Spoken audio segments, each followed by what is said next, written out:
আসসালামু আলাইকুম বন্ধুরা। জামিল আহম ব্লগসে আবারও স্বাগত জানাচ্ছি সবাইকে নতুন একটা মিনি ব্লগে। তো এটা হচ্ছে ঢাকা বাসাবো বালুর মাঠ। তো এই বালুর মাঠে আসলে আমাদের তেমন একটা ঘোরাফেরা করা হয় না। তো ছোট মেয়েকে গেলাম।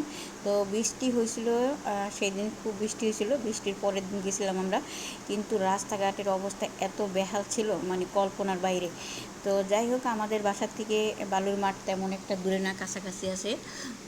এই যে অটো সিএনজি ভাড়া, এটা মাত্র 40 টাকা 50 টাকা এরকম, আরও কমেও যায়। কিন্তু ওই বৃষ্টি হয়েছিল রাস্তা খারাপের জন্য এখন একটু ভাড়া বেশি নিচ্ছে। কিন্তু ভাড়া যায়নি না কেন সেটা কোনো ব্যাপার না, ব্যাপার হয়েছে গিয়ে যে রাস্তার যে অবস্থা বা যাওয়া আসার মধ্যে যখন শেষ। যাই হোক, আমরা চলে আসছি বালুর মাঠে। তো এইখানে আসলে একটা খোলা ওপেন মার্কেট। এইখানে বিকালে হইলে অনেক ধরনের জিনিসপত্র পাওয়া যায়। তো মূলত আমরা টুকিটাকি কেনার জন্য আসছি, সেই সাথে ঘোরাফেরার জন্য আসছি। তো এইখানে মেন আকর্ষণ ছিল এই মাঠের মধ্যে এই ফুচকা এবং বিভিন্ন ধরনের খাবারের আইটেম ছিল। তো এই ফুচকাই আমরা প্রথমে খেতে বসলাম, মেয়ে বসলো যে আম্মু আমরা ফুচকাটাই খাবো। তো ঠিক আছে, খাও। তো ফুচকা খাওয়ার পর আমরা হাঁটতেছি। এখানে ছোট্ট একটা দেখেন কুকুরের, বিদেশি কুকুর এটা, ও নিজের মন মতো করে ঘোরাফেরা করতেছে। এইখানে আবার দেখেন এক ফুচকাওয়ালার দোকানে কি সুন্দর একটা বিড়াল ঘুমাই রয়েছে। এই ফুচকাওয়ালার দোকান আজকে খোলে নাই।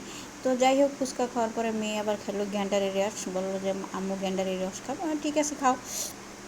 গ্লাস মাত্র 20 টাকা, তেমন একটা দাম না।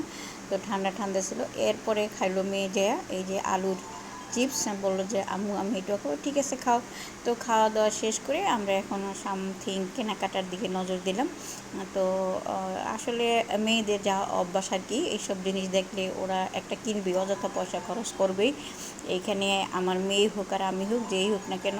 তো আমরা একটা হিজাবের দোকানে গেলাম। এখানে অনেক ধরনের হিজাব আছে, ফুল বডি কভার হিজাব, কিন্তু আমি যেটা চাচ্ছিলাম সেটা পাচ্ছিলাম না।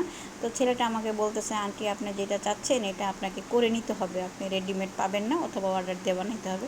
বললাম যে ঠিক আছে, না পাইলে তোমার কথাই শুনবো। তো ছেলেটা হাসলো যখন আমি বললাম যে ঠিক আছে, কিছু ঘোরাফেরা করে দেখি, যদি না পাই তাহলে তোমার কথাই শুনবো।